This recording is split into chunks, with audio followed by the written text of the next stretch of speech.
Episode 1 के start में हम देखते हैं कुछ फ्रेंड्स हाइकिंग के लिए जा रही होती हैं। ये सारी नेबर्स भी होती हैं और इन 4 फ्रेंड्स में से 2 फ्रेंड्स जो हैं इनमें से एक की बेटी हमारे ड्रामे की हीरोइन है और एक का बेटा हमारे ड्रामे का हीरो है। और इन दोनों के बच्चे ही बहुत ही ज़्यादा सक्सेसफुल होते हैं, अपनी अपनी स्टडीज़ में ये अच्छे मार्क्स लेते हैं और जॉब में भी बड़े ये क्वालिफाइड होते हैं। और फिर ये दोनों ही हर छोटी से छोटी बात पर, बड़ी से बड़ी बात पर एक दूसरे से आगे बढ़ने की कोशिश करती रहती हैं और एक तरह से एक दूसरे को नीचा दिखाने की, एक दूसरे की बात को रिजेक्ट करती रहती हैं। जैसे कि हमारे ड्रामे की हीरोइन की माँ अपनी फ्रेंड को कहती है कि तुम्हारी स्किन तो बहुत ही ज़्यादा फ्रेश लग रही है, लगता है तुमने रिसेंटली कोई ट्रीटमेंट करवाई हुई होगी। जिस पर इसकी दोस्त इसको कहती है कि हाँ, मैंने बोटॉक्स करवाया है। ये कहती है कि ये तुमने बहुत ही अच्छा किया कि तुमने बोटॉक्स करवा लिया, इससे तुम्हारी स्किन बहुत ही ज़्यादा खिल गई है, तुम यंग यंग सी लग रही हो। जिस पर हमारे हीरो की माँ जल्दी से बोल उठती है और बड़े एटीट्यूड के साथ ये कहती है कि मुझे ये बोटॉक्स वगैरह बिल्कुल भी पसंद नहीं है। नेचुरल लुक से बढ़कर भला क्या बात हो सकती है, लोग पता नहीं क्यों फजूल में अपनी एज को छुपाते फिरते हैं। फिर सीईओ की माँ कहती है, सीईओ असल में हमारे ड्रामे की हीरोइन का नाम है। फिर सीईओ की माँ कहती है कि ये जैकेट मेरी बेटी ने मेरे लिए भेजी है यूएस से, कितनी प्यारी और एक्सपेंसिव है। इस बात पर इसके फ्रेंड इसकी जैकेट की बहुत ही ज्यादा तारीफ करती हैं। सीईओ हमारे ड्रामे की हीरोइन का नाम है और सीयोंग हमारे ड्रामे के हीरो का नाम है। सीयोंग की माँ कहती है कि मैं तो बिल्कुल भी अपने बेटे से कोई गिफ्ट नहीं लेती हूँ, मैं ऐसी ग्रीडी माँ नहीं हूँ।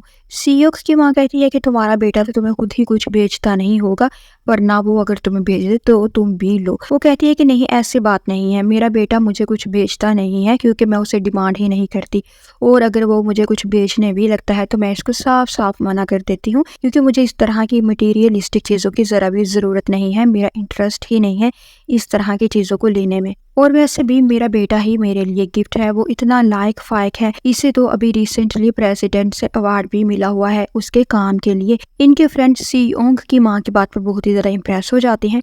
सीओंग की माँ जल्दी से बोल पड़ती है कि मेरी बेटी तो यूएसए की फला यूनिवर्सिटी से ग्रेजुएटेड है। ये भी कहती है कि मेरा बेटा भी फला जगह से पढ़ा हुआ है। और यहाँ पर हमें सीओंग और सीओंग दोनों के क्लिप्स दिखाए जाते हैं, दोनों ही अपनी अपनी लाइफ में सक्सेसेस को सेलिब्रेट कर रहे होते हैं। और यहाँ पर फिर से हम देखते हैं ये अभी भी एक दूसरे से अपने बच्चों को कम्पीट कर रही होती हैं कि मेरा बच्चा ये करता है, मेरा बच्चा वो करता है, मेरा बच्चा यहाँ पर पढ़ा था, मेरी बेटी यहाँ पर पढ़ी थी। और ये 2 फ्रेंड्स वहाँ से चले जाती हैं और जाते जाते मुस्कुराते हुए हंसते हुए कहती हैं कि एक तो ये दोनों हर जगह पर स्टार्ट हो जाती हैं, अपने अपने बच्चों का एक दूसरे से मुकाबला करने लगती हैं। और फिर यहाँ पर हम देखते हैं एक अवार्ड सेरेमनी को ऑर्गेनाइज किया जा रहा होता है जिसमें हमारे हीरो सीओ को अवार्ड मिलना होता है।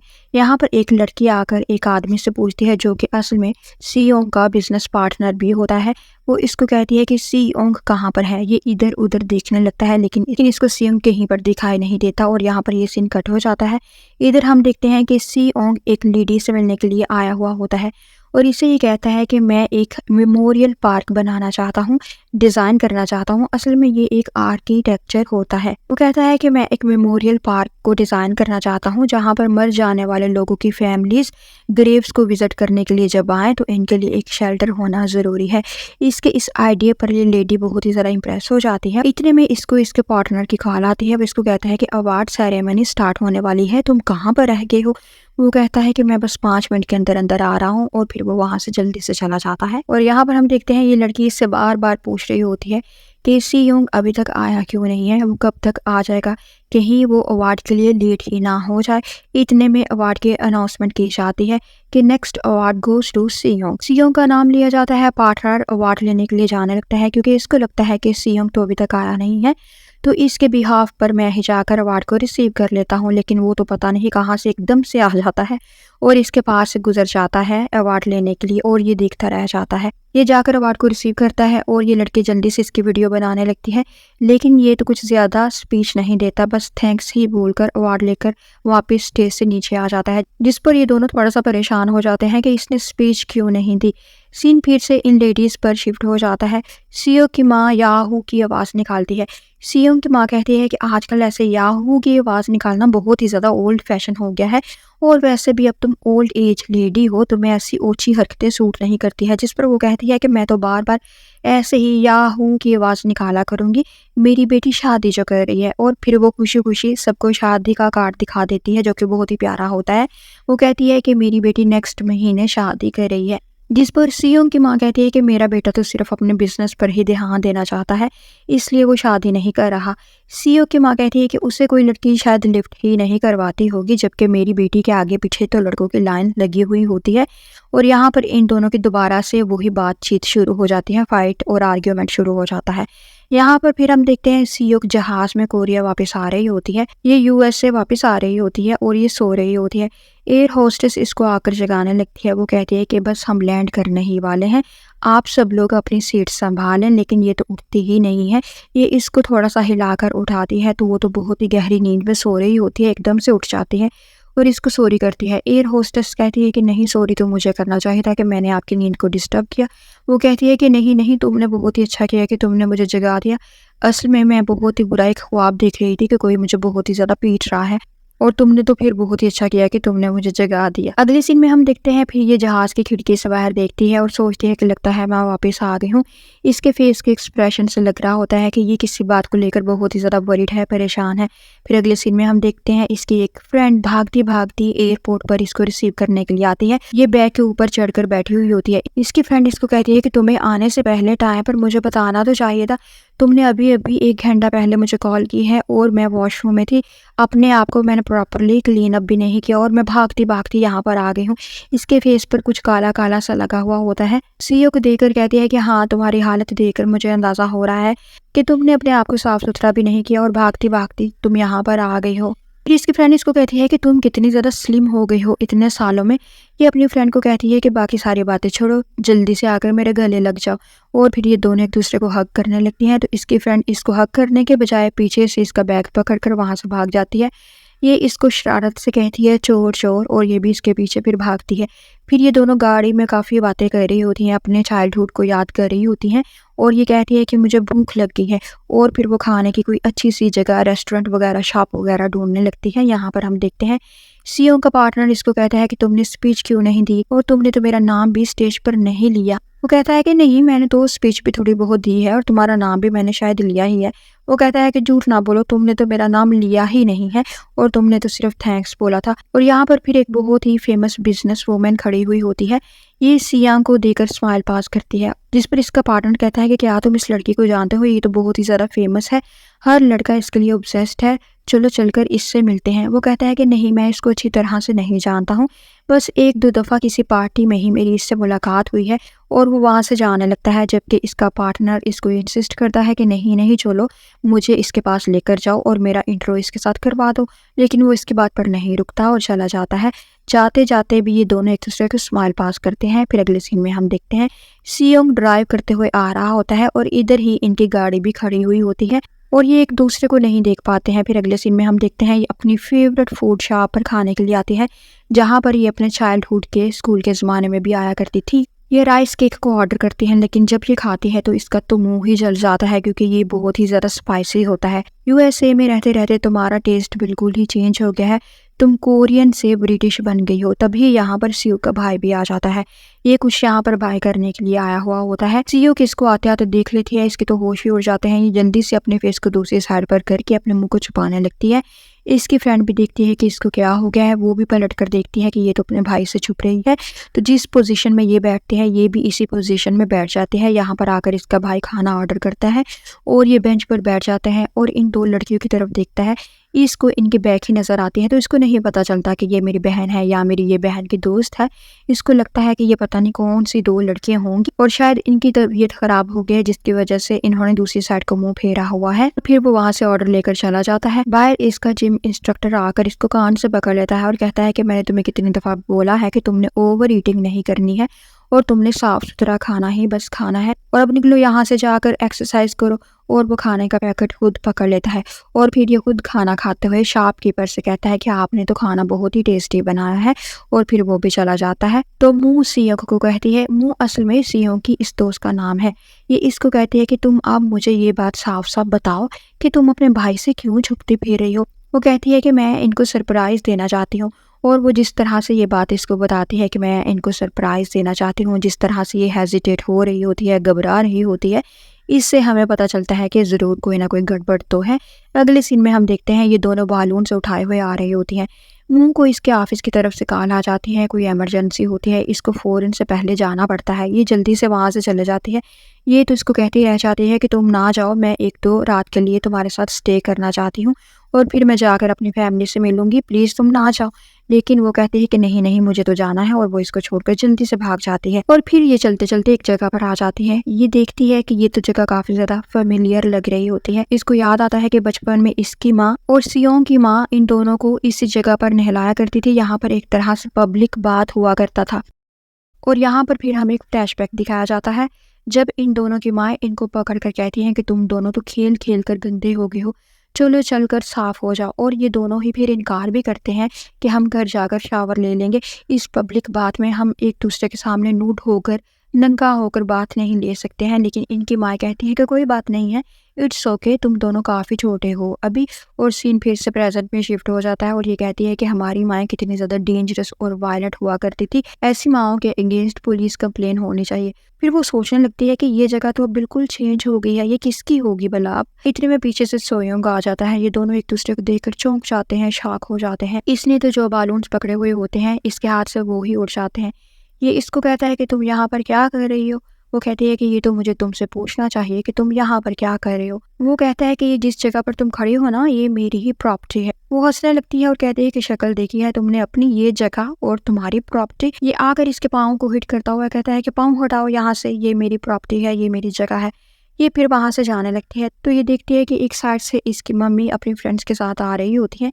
ये दूसरी साइड को भागने लगती है तो देखती है कि वहाँ से इसके डैडी वेजिटेबल्स को, फ्रूट्स को लेकर आ रहे होते हैं। ये देखती है सोयोंग के पास कुछ बॉक्सेस पड़े हुए होते हैं। ये जल्दी से एक बॉक्स में नीचे जाकर छुप जाती है और ये इसको कहती है कि प्लीज़ मेरी हेल्प करो, मेरी मम्मी पापा को ना पता चले कि मैं यहाँ पर आ गई हूँ।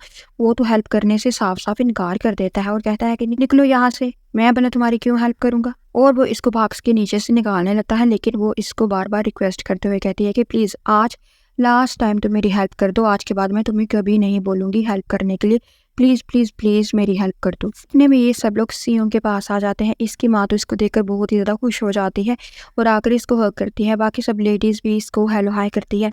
सियो की डैडी भी आकर इसके साथ हैंड शेक करते हैं और फिर वो एप्पल इसको दे देते हैं खाने के लिए। और फिर ये इस पिंक कलर के बैग को देखकर कहते हैं कि ये किसका बैग है, यहाँ पर बीच रास्ते में पड़ा हुआ है, हमें पुलिस को बताना चाहिए, पता नहीं ये किसका बैग है जो यहाँ पर छोड़कर चला गया है। वो जल्दी से कहने लगता है कि नहीं, ये तो मेरा बैग है, आप इसको रहने दें, ये मेरा ही बैग है। वो कहते हैं कि पिंक कलर का तो बैग लड़कियों का होता है, तो क्या तुम्हें भी लड़कियों की तरह पिंक कलर अच्छा लगता है, जिस पर ये झूठ मूठ स्माइल कर देता है। फिर ये अपनी माँ को बताता है कि अब ये मेरा अपना ऑफिस है, अब मैं यहाँ पर अपना काम किया करूँगा, जिस पर इसकी माँ बहुत ही ज़्यादा खुश हो जाती है। ये भी अंदर बैठे बैठे ये सारी बातें बहुत ही अटेंटिवली सुन रही होती है। सीओ की माँ कहती है कि बेटा इस बॉक्स में क्या है, इसे यहाँ से हटा दो। वो कहता है कि असल में अपने ऑफिस का सारा ट्रैश मैं इसी बैग में डाला करूँगा, क्योंकि पहले भी मैंने इस बॉक्स में ट्रैश ही तो डाला हुआ है। जिस पर अंदर बैठी सीईओ को तो बहुत ही ज़्यादा गुस्सा आ जाता है कि ये तो मुझे ट्रैश बोल रहा है। फिर इन सब के चले जाने के बाद ये बाहर निकलने लगती है, तो वो बॉक्स को पकड़कर इसे बाहर निकलने नहीं देता और कहता है कि जब तक तुम मुझे ये नहीं बताओगी कि तुम अपने पेरेंट्स से क्यों छुपती फिर रही हो, तो मैं तुम्हें बाहर नहीं निकलने दूंगा। ये बॉक्स को फाड़ कर दूसरी साइड से निकल जाती है और ये कहता है कि तुमने ये क्या किया, तुमने तो बॉक्स ही फाड़ दिया है। वो कहती है कि मैं तुम्हें भी फाड़ सकती हूँ। वो कहता है कि आंटी आप फिर से आ गई हैं। ये डर जाते हैं कि शायद मेरी माँ फिर से वाकई में आ गई है, लेकिन ये तो सिर्फ इसका एक प्रैंक होता है। फिर वो इससे कहती है कि वाह भाई वाह, ये ऑफिस तुम्हारा है। वो बड़े कॉन्फिडेंस के साथ, बड़े एटीट्यूड के साथ कहता है कि हाँ ये मेरा ही है। वो बड़े एटीट्यूड के साथ कहता है कि हाँ ये मेरा ही है। वो कहती है कि फिर तो मैं यहाँ पर रह लूँगी, और वो ये कहकर जल्दी से अंदर भाग जाती है। ये तो परेशान हो जाता है और कहता है कि ये तुम्हारी जगह नहीं है, मेरी है, तुम जल्दी से निकलो यहाँ से। ये ऑफिस में आती है, ये भी इसके पीछे पीछे आ जाता है। इसका ऑफिस तो काफ़ी ज़्यादा शानदार होता है, यह तारीफ़ करती है। फिर वहाँ पर पड़े हुए कुछ एंटीक पीसेस को, जो कि असल में स्टेपिंग स्टोन्स की तरह के होते हैं, इनको ये टच करने लगती है। वो कहता है कि तुम्हारे हाथ गंदे होंगे, खबरदार अगर तुमने इनको हाथ पे लगाया तो वो कहती है कि अच्छा तो फिर देखो मैं क्या करती हूँ। और फिर वो सारे के सारे पीसेस को वन बाय वन करके टच करने लगती है। वो कहता है कि लगता है तुम मेरे ऑफिस को नज़र लगा दोगी। वो कहती है कि तुम बिल्कुल भी नहीं बदले हो, अभी भी वैसे के वैसे ही हो, बिल्कुल मीन से। वो कहता है कि तुम भी तो वैसे की वैसे ही हो, बिल्कुल इमेच्योर सी। वो कहती है कि बचपन में तो तुम थोड़ा बहुत ठीक भी थे, क्यूट लगा करते थे, लेकिन बड़े होके तो तुम बिल्कुल ही बदल गए हो। जिस पर वो कहता है कि तुम तो बचपन में भी ऐसी ही थी, तुम तो बचपन में भी थोड़ी बहुत अच्छी नहीं थी और ना ही तुम अब अच्छी हो, और अब जाओ यहाँ से। वो तो इसके बात की परवाह किए बिना कि ये मुझे यहाँ से जाने को कह रहा है, जल्दी से फर्दर अपस्टेयर चला जाती है। वो कहता है कि तुम कहाँ जा रही हो, मैं तुमसे बोल रहा हूँ कि यहाँ से जाओ, और तुम आगे आगे जाती जा रही हो, ये मेरा ऑफिस है, तुम्हारा घर नहीं है। इन दोनों की बातों से हमें ये आइडिया तो हो ही जाता है कि ये दोनों काफ़ी ज़्यादा गहरे दोस्त होंगे बचपन में, इसीलिए तो बिना किसी लिहाज के, तमीज़ के एक दूसरे को ऐसी ऐसी बातें ये बोलते जा रहे हैं। वो ऊपर आकर इसके रूफ सीने को देखकर इसको भी बहुत ही ज़्यादा एडमायर करती है। फिर एक एक चीज़ को ये चेक करने लगती है। फिर तार से इसका पाँव ट्रिप हो जाता है, ये गिरने लगती है और गिरते गिरते ये कबर्ड को पकड़ लेती है और फिर कबर्ड इस पर गिरने लगती है। ये जल्दी से आगे बढ़कर इसको सेव कर लेता है, कबर्ड को पकड़ता है और इसको चोट सी लग जाती है। ये कहता है कि तुम्हारी वजह से ऐसा हुआ है, जब भी तुम मेरे आसपास होती है मुझे किसी ना किस्म की प्रॉब्लम, चोट वगैरह लग ही जाती है। ये जल्दी से इसकी शर्ट को ऊपर करके इसकी चोट को चेक करने लगती है। वो कहता है कि तुम ये क्या कर रही हो, दूर रहो मुझसे। लेकिन वो तो जबरदस्ती देखने लगती है। वो देखती है कि इसकी बैक पर कुछ चोटों के जख्मों के निशान होते हैं और यहाँ पर हमें फ्लैशबैक दिखाया जाता है जहाँ पर बचपन में एक दफा इन दोनों का झगड़ा हो रहा था। इसका भाई इन दोनों का झगड़ा खत्म करवाने की कोशिश कर रहा था, लेकिन ये तो इतनी ज्यादा गुस्से में थी कि इसने सीओ को धक्का दिया था और इसके बैक पर जख्म हो गया था, ब्लड निकलना शुरू हो गया था और अभी तक इस चोट का निशान उसके बैक पर होता है। ये इस निशान को देखकर थोड़ा सा बुरा महसूस करती है, गिल्टी फील करती है और कहती है कि तुम्हारे बैक पर तो अभी तक चोट का निशान है। वो कहता है कि हाँ, मेरी पूरी बॉडी पर ऐसे बहुत सी चोटों के, इंजरीज के निशान हैं जो तुम्हारी वजह से मुझे मिली थी, और अब प्लीज़ यहाँ से चले जाओ, क्योंकि तुम जब भी मेरे आसपास होती हो तो मुझे कोई ना कोई चोट तो लगती ही है, और अब ऐसा ना हो कि कहीं मुझे और ही चोट लग जाए।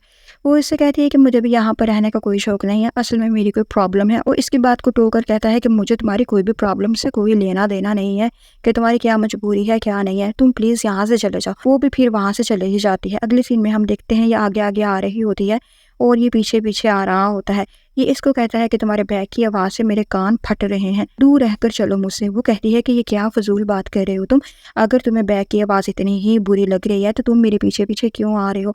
वो हंस पड़ता है और कहता है कि तुम्हारे पीछे मैं क्यों भला आऊँगा, तुम शायद भूल रही हो कि मेरा और तुम्हारा घर साथ साथ है, मैं तो अपने घर जा रहा हूँ। फिर वो अपने घर के बहुत ही करीब पहुंचकर इसको अपना बैग पकड़ाती है और काफ़ी ज़्यादा कपड़े, जैकेट्स वगैरह ये पहन लेती है। वो तो हैरान हो रहा होता है कि ये क्या कर रही है।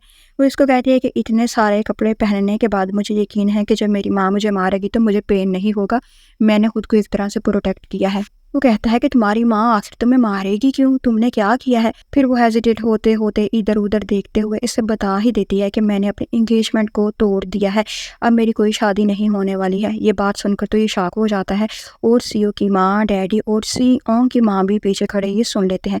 ये डरते डरते पीछे मुड़कर देखती है। इसकी माँ कहती है कि क्या कहा तुमने, फिर से बोलो। ये तो भाग कर खुशी खुशी अपनी माँ से मिलने के लिए आती है, लेकिन इसकी माँ कहती है कि मैं तुमसे बाद में मिलूंगी, पहले ये तो बताओ कि अभी अभी जो तुमने बोला है क्या वो सच है या फिर झूठ है। वो कहती है कि माँ वो सच है, मैंने एंगेजमेंट तोड़ दी है और अब मैं शादी नहीं करूँगी। इसके डैडी तो फ़ौरन गिर जाते हैं। ये कहती है कि डैडी आप ठीक तो हैं ना। इसके डैडी उठकर बैठ जाते हैं और कहते हैं कि मुझे लगा था कि मैंने कोई बुरा ड्रीम देखा है। और फिर ये सीओ को दोबारा से अपने सामने देखकर कहता है कि नहीं, मैंने तो कोई ड्रीम नहीं देखा, तुम तो वाकई में कोरिया से आ गई हो और तुमने अपनी शादी को कैंसिल कर दिया। और वो फिर से बेहोश हो जाते हैं। इधर इसकी माँ इसको कहने लगती है कि फिर से बोलो ज़रा, तुमने क्या बोला है, क्या तुम्हारा दिमाग ख़राब है, शादी से सिर्फ 1 महीना पहले तुमने शादी को कैंसिल करना था, क्या तुम्हें शर्म नहीं आ रही ये सब कहते हुए। वो कहती है कि माँ मैंने शादी कैंसिल कर दी है, दिया आपको कितनी दफ़ा मुझे बताने की ज़रूरत पड़ेगी, यूएसए में तो सबको पता चल गया है कि मैंने शादी कैंसिल कर दिया, और आपको तो मैं बार बार बताती जा रही हूँ और आपको अभी तक मेरी बात की समझ नहीं आ रही कि मैंने शादी कैंसिल कर दी है।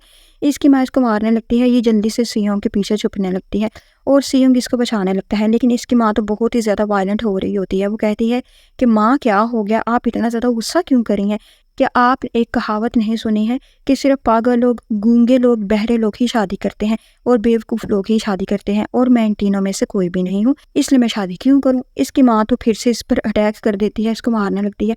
वो कहती है कि माँ इसके अलावा एक और भी कहावत है, वो भी मैं आपको बता देती हूँ कि जो कोई शादी करता है वो शादी के झगड़ों की वजह से, झमेलों की वजह से, परेशानियों की वजह से वक्त से पहले ही मर जाता है, और मैं नहीं मरना चाहती हूँ, इसलिए मैंने शादी से इनकार कर दिया। और वो बड़े आराम से, कॉन्फिडेंट से अपनी माँ को छेड़ते हुए ये सारी बातें कर रही होती है। थोड़ी देर पहले तो वो इतना ज़्यादा डर रही थी अपनी माँ से, लेकिन अब ये बातें वो जिस तरह से कॉन्फिडेंस के साथ अपनी माँ से कह रही होती है, तो ये चीज़ बड़ी फ़नी लगती है। इसकी माँ कहती है कि तुम्हारी ऐसी की तैसी, मैं तो तुम्हें आज ज़िंदा नहीं छोड़ूंगी। सियोंग कहता है कि आंटी आप आराम से अपनी बेटी की बात तो सुन ले, सिविलाइज्ड तरीके से आप बात करें, ये क्या तरीका है, आप इतना ज़्यादा अग्रेसिव हो रही हैं। ये भी कहती है कि कितनी बुरी बात है मम्मा कि आप दोनों यानी आप और डैडी के मरने से पहले मैं मर गई। तो इतने में इसके डैडी फिर से होश में आ जाते हैं और इधर ही आ जाते हैं और इसकी इतनी खतरनाक बातों पर ये फिर से बेहोश हो जाते हैं और कहते हैं कि मुझे जल्दी से CPR दो, मुझे हार्ट अटैक हो रहा है बार बार। इधर से इसका भाई भी जिम से थका हारा हुआ वापस आ रहा होता है। ये कहता है कि ये शोर की आवाज़ कैसी है, लगता है कहीं पर कोई झगड़ा हो रहा है और चलो चल कर देखते हैं। इधर फिर से इसके डैडी उठकर आ जाते हैं। सीओ की माँ सीओ को मार रही होती है और इनको लग जाती है। ये अपनी वाइफ को गुस्से से कहते हैं कि एक तो तुम कोई बात सुनने नहीं दे रही हो, इसकी बात पहले सुन तो लो कि इसने ऐसा क्यों किया है। क्या उस लड़के ने इसको छोड़ दिया है या इसने उस लड़के को छोड़ा है? क्या उस लड़के ने इसको छोड़ दिया है या इसने उस लड़के को छोड़ा है? वो कहती है कि मैंने उस लड़के को छोड़ा है, उसने मुझे नहीं छोड़ा, उस लड़के ने मुझे चीट नहीं किया बल्कि मैंने उसको चीट किया है। इसकी इस बात पर तो ये तीनों और भी ज़्यादा हैरान हो जाते हैं कि हैं क्या तुमने उस लड़के को चीट किया है, क्या तुम्हारा किसी और के साथ अफेयर था? वो कहती है कि ये बातें छोड़ें, इन पर हैरान होना आप बंद कर दें।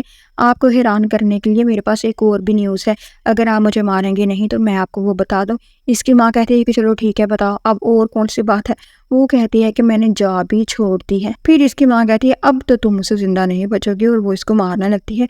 और सियों की माँ बीच में आकर कहती है कि तुम बार बार मेरे बेटे को ही मारते जा रहे हो, क्योंकि मेरा बेटा तुम्हारी बेटी को बचाने की कोशिश कर रही है और तुम बार बार उसी को मारते जा रही हो। बस करो अब ये ड्रामा। लेकिन सियो की माँ तो काफ़ी ज़्यादा एग्रेसिव हो रही होती है। ये दोनों जल्दी से वहाँ से एक दूसरे का हाथ पकड़कर भाग जाते हैं।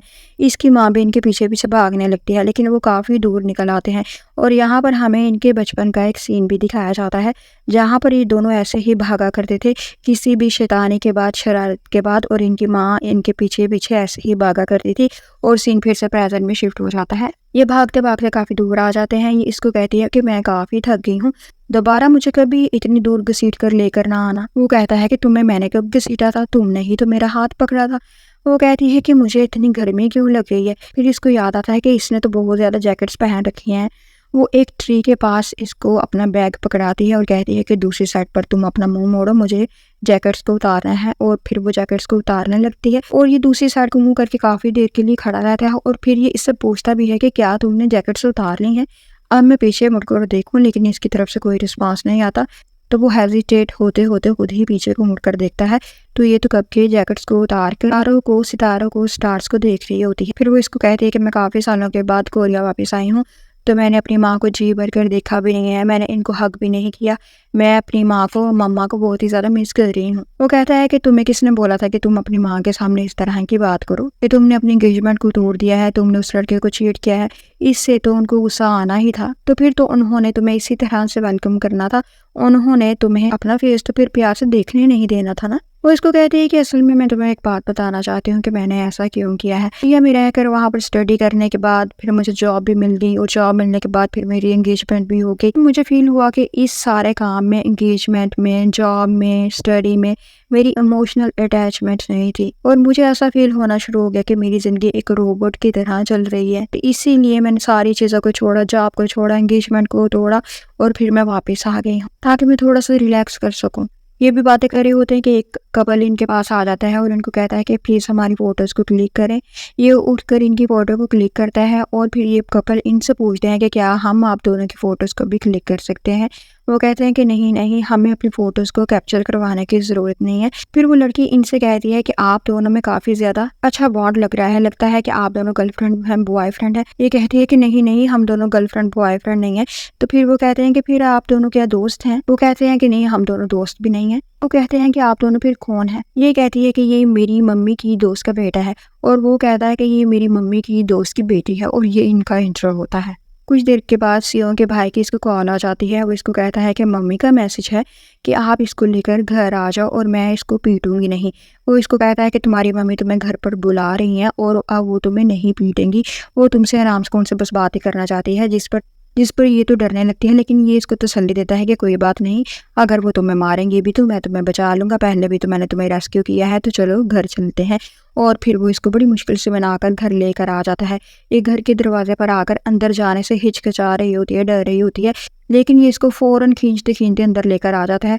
आगे इसकी माँ सोफ़े पर बैठी हुई रो रही होती है। ये अपनी माँ से डरते-डरते और अपनी माँ की फ़िक्र भी करते हैं कि मेरी माँ रो रही है, अंदर आती है तो इसकी माँ इसको दोबारा से डंडा दिखाती है और ये फिर से भागने लगती है, लेकिन वो इसको अंदर ज़बरदस्ती छोड़कर बाहर से लाक लगाकर वहाँ से चला जाता है और फिर इसकी माँ इसकी पिटाई करने लगती है और इसकी चीख है ये जाता-जाता अपने घर को सुनने लगता है और मुस्कुराने भी लगता है और दिल ही दिल में बहुत ही ज़्यादा हैप्पी भी फील करता है कि अब बचपन की यादों को ताज़ा करने का दोबारा से टाइम आ गया है। और यहाँ पर हमें एक फ्लैशबैक फिर से दिखाया जाता है इनके बचपन का, जहाँ पर काफ़ी ज़्यादा लड़के एक दफ़ा इसको बुली कर रहे थे क्योंकि ये कोरियन बोलना नहीं जानता था, तो सियोक ने इसको रेस्क्यू किया था और ये बात याद करके ये बहुत ही ज़्यादा हैप्पी हो जाता है और यहाँ पर इस ड्रामे का एंड हो जाता है। यहाँ पर 2 सीन मुझसे मिस हो गए हैं जो कि मियो के होते हैं, सियोक के फ्रेंड के होते हैं, ये भी मैं आपको बताती चलूँ। एक्चुअली इसकी दोस्त 9/11/11 पर जॉब करती है, जहाँ पर लोगों को सिक्योर किया जाता है, इनको प्रोटेक्ट किया जाता है, इमरजेंसी सर्विस प्रोवाइड की जाती है और इसको कॉल आती है, इसको पता चलता है कि फ़लाँ-फ़लाँ रोड पर एक बंदा बैडली इंजर्ड है और वो गिर पड़ा है। ये जल्दी से उसको रेस्क्यू करने के लिए जाती है, लेकिन ये बंदा काफ़ी ज़्यादा परेशान भी लग रहा होता है, ड्रंक भी होता है और इसके माथे पर ज़ख्म का निशान भी बना हुआ होता है।